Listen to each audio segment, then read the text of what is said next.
G'day everyone, Steve from the running company Lilydale. I'm here just to give you a talk about the new Nike Zegama version 2 that's just dropped in store recently. Just thought I'd give you the updates of this versus the V1, which I do have with me here today. Obviously a few updates to the version 2. I think they've taken a few of the great aspects of the version 1 of the Nike Zegama and then retooled it, slightly reshaped it to bring out this version 2 with all the things that you loved in version 1 if you loved it, but with a slightly different sort of feel about it. First of all, midsole, still the Zoom X midsole, so still plenty of that Peber bouncy foam underfoot. From all accords, it sounds like they've slightly tweaked it. On foot, when I've compared them side by side, they both feel very much same.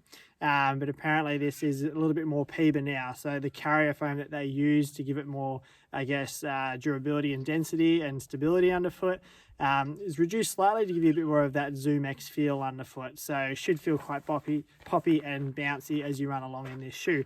Putting it on and having a little walk around and run so on the treadmill at the shop does feel very much similar feel underfoot.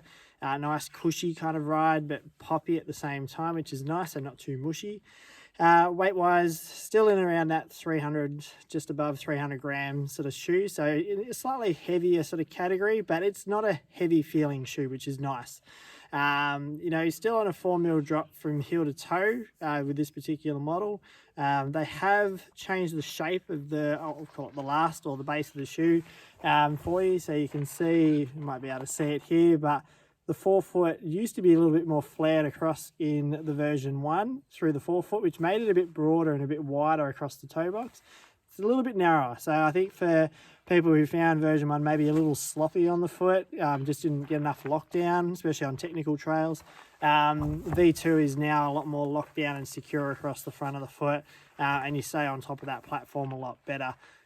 So yeah, moving on to the upper, you can see there is an update to the upper, still keeping the collar on the back to keep the dirt and the stones out of your shoes. I feel like that's a nice feel on the foot, a nice addition, which is really cool.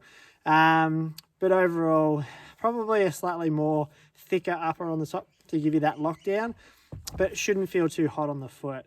Some nice little additions to this one. We've got little sort of reflective dots here on the rear of the foot and on the forefoot, which is nice. But big plus for this particular model is what you can see there, which is the Vibram outer sole. So we've updated, or Nike I should say, have updated to a Vibram outer sole, which is great. It's one of their more technical grips underfoot, which is really cool. So you can see multi-directional on that rear foot to the forefoot, plenty of coverage, spaced out really wide and quite sort of deep those lugs as well too.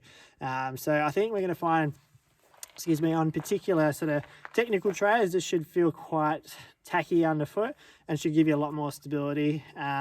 Still a very good shoe that's going to go the distance for people, short distance to long distance. I think it fits that category really well. Some obviously really good updates from V1 to V2.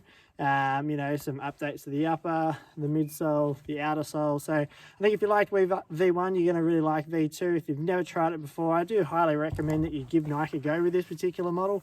Really nice on foot, really good to compare to the other shoes out on the market if you're riding to your trails or walking as well too. So pop on in and give it a go and see what you think.